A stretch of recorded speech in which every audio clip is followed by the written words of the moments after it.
Pwede kang kumita habang ikaw ay natutulog is by selling digital products. Ito po hindi na rin masyado napapansin to, pero ngayon sumisikat na po to. Anong mga digital products? Ang ibig sabihin po niya, pwede nyo pong i-deliver ang inyong produkto digitally, through the internet, through email, through social media. Wala na pong physical delivery. Hindi na pipick up po sa inyo. Ano po yung mga digital products na pwede natin consider?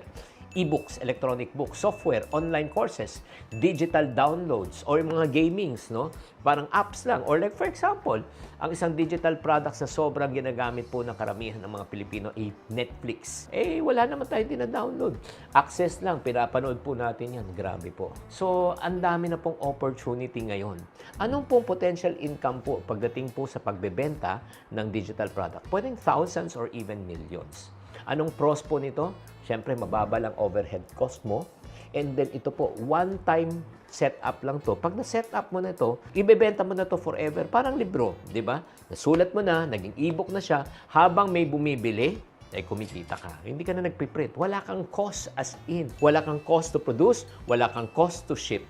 Di ba?